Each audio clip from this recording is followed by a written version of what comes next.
नमस्कार, अभिनंदन। Knowledge now की इस नई वीडियो में मैं आप सभी का स्वागत करता हूं। आज इस वीडियो में हम जानेंगे जेएनयू एंट्रेंस एग्जामिनेशन का कंप्लीट प्रोसेस, नोटिफिकेशन जारी होते ही हमें क्या करना है और फॉर्म भरते टाइम हमें किन किन चीज़ों का ध्यान रखना है, और उसके बाद के प्रोसेस को भी हम इस वीडियो में डिस्कस करेंगे।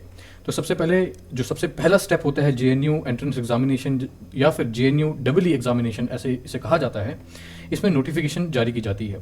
इस नोटिफिकेशन में आपको ई प्रॉस्पेक्टस भी मिल जाएगा, आपको पूरा प्रोग्राम जो होगा आपकी स्टडी का, आपको कौन सी स्ट्रीम चूज़ करनी है, आपको किस सब्जेक्ट में अपनी मास्टर्स या कोई भी कोर्स परस्यू करना है, उसमें आपको पूरी डिटेल, कितना सिलेबस है, क्या फ़ी है उसकी, वो आपको मिल जाएगी।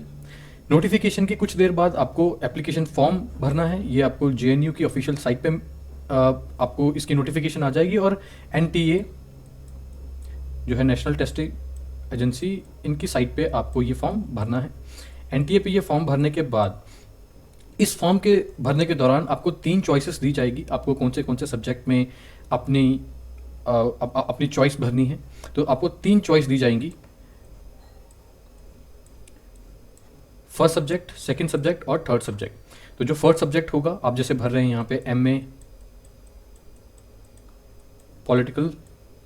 Politics with international relation, PISM कहते हैं इसे।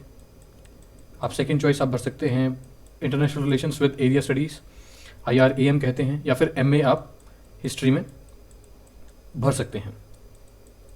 आपने जब यहाँ पे अपने 3 सब्जेक्ट भर दिए, आपको इन तीनों की फ़ीस देनी पड़ेगी। ये ऑब्वियस है कि पहले सब्जेक्ट की फ़ीस सबसे ज़्यादा होगी, फिर कॉन्जिक्यूटिवली इन 2 सब्जेक्ट की फ़ीस, कॉम्प्रीहेंसिवली जो एग्रीगेट आपकी फ़ीस होगी वो कम होगी। तो आप तीनों की फ़ीस भर दीजिए।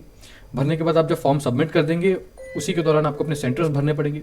सेंटर्स भरने के बाद जब आप अपना फॉर्म फिलिंग कंप्लीट कर देते हैं, अपना एप्लीकेशन फॉर्म कंप्लीटली फिलअप कर देते हैं, आपको एग्जामिनेशन से कुछ 2 हफ्ते पहले या 10 दिन पहले आपको एडमिट कार्ड रिलीज़ होगा। उस एडमिट कार्ड में आपका सेंटर कौन सा होगा वो डिटेल किया जाएगा। और आप ये याद रखिए, ये एग्जामिनेशन कंप्यूटर बेस्ड टेस्ट होता है, CBT। ये जेएनयू डबल एग्जामिनेशन आपको किसी कंप्यूटर इंस्टीट्यूट या फिर गवर्नमेंट के किसी जो टेक्निक कॉलेज होते हैं एक्सेट्रा, वहाँ पे आपको बुला के ये एग्जामिनेशन देना पड़ेगा। आप वहाँ पे अपना एग्जामिनेशन ले सकते हैं। और ये एग्जामिनेशन जो होता है वो 3 घंटे का होता है। मैंने 2 एग्जामिनेशन का दिया था। मैंने दिया था international relation and area studies और पॉलिटिक्स विद इंटरनेशनल रिलेशंस। तो इन 3-3 घंटे के एग्ज़ाम को मैंने 2 अलग अलग दिन की शिफ्ट्स में दिया।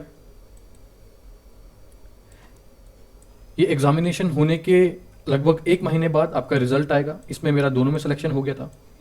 मेरा पॉलिटिक्स विद इंटरनेशनल रिलेशंस और international relations with area studies, दोनों में मेरा सिलेक्शन हो गया था। बट यहाँ पे अब इंटरेस्टिंग चीज़ आती है कि अगर आपकी 2 सब्जेक्ट्स में, सब्जेक्ट 1 एंड सब्जेक्ट 2, अगर आपकी इसमें सिलेक्शन हो जाती है तो आपको एक सब्जेक्ट को ही ब्लॉक करने को मिलेगा। और इस साल 2020 में जब मैंने एग्जामिनेशन दिया और मेरा सिलेक्शन हुआ, तो इस साल मेरा जो फर्स्ट चॉइस थी वो थी international relation with area studies, और मुझे सिर्फ इसी को ब्लॉक करने को एप्लीकेबल था, मैं एलिजिबल था। तो मैंने इसे ब्लॉक कर लिया। अपना जो सब्जेक्ट 1 था और सब्जेक्ट 2 को मैं ब्लॉक नहीं कर पाया, तो सब्जेक्ट 1 में मैंने एडमिशन ले ली। यहाँ पे जब आप सीट ब्लॉक करते हैं, रिजल्ट के डिक्लेरेशन के बाद आपको सीट ब्लॉक करनी पड़ती है। तो मैंने अपने चूजन सब्जेक्ट में सीट ब्लॉक की। सीट ब्लॉकिंग के दौरान आपको फ़ीस देनी पड़ती है। तो हमारे टाइम ये 200 और आई थिंक 98 थी, शायद से इतनी ही फ़ीस होती है सीट ब्लॉकिंग की।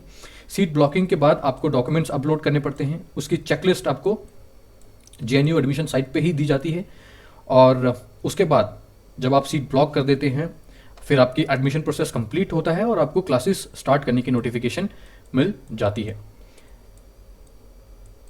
अब हम देखेंगे किस तरीके से आपको ऑफर लेटर मिलता है। ऑफर लेटर आपको रिजल्ट के बाद मिलता है। सीट ब्लॉकिंग के दौरान आपको ऑफर लेटर मिलता है।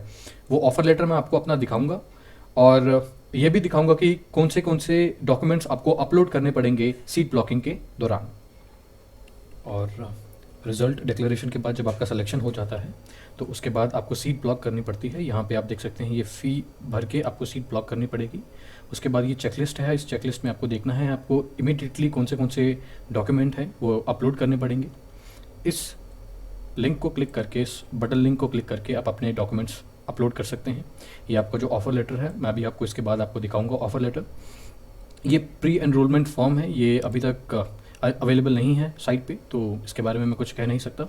ये मेरा सिलेक्टेड कोर्स है, MA in international relations and area studies. मैंने हॉस्टल अकोमोडेशन के लिए अप्लाई भी किया है।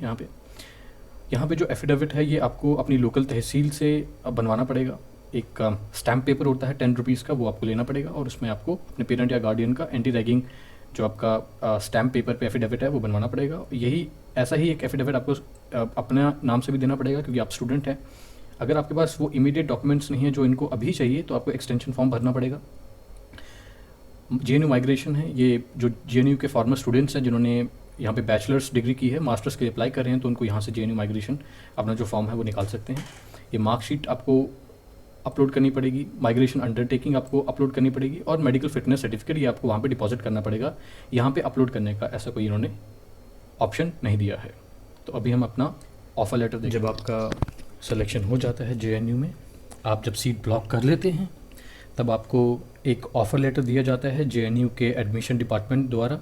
यहाँ पे आप देख सकते हैं जो जॉइंट रजिस्ट्रार हैं MK पचौरी, उन्होंने ये लेटर मुझे भेजा, उस डिपार्टमेंट से ये मुझे ऑफ़र लेटर आया। और इसमें स्पेसिफाई किया जाता है मेरा नाम जो यहाँ पे है, मैंने अभी इसे हटा दिया है, ओपिक कर दिया है, और यहाँ पे मेरा प्रोग्राम ऑफ स्टडी जो MA in international relations and area study, ये मेरा फर्स्ट चॉइस ऑफ सब्जेक्ट था। और यहाँ पे है फील्ड ऑफ स्टडी जो कि सब्जेक्ट का नाम ही है। यहाँ पे उन्होंने बताया है कि मुझे क्या क्या करना है। यहाँ पे सीट ब्लॉक करने का मुझे तरीका बताया गया है और मैंने अभी तक सीट ब्लॉक कर चुका हूँ। और बाकी जो नॉर्मल फॉर्मेलिटीज़ रहती हैं एडमिशन की, उसमें इन्होंने यहाँ पे डिस्कस उसको किया है। तो ये था पूरा JNU एंट्रेंस एग्जामिनेशन का प्रोसेस। अगर आपको ये वीडियो पसंद आई हो, लाइक और सब्सक्राइब ज़रूर करें, और जितना हो सके इस वीडियो को अपने फ्रेंड्स, अपने क्लासमेट, अपने कोर्समेट्स के साथ शेयर ज़रूर करें। Thank you for watching knowledge now.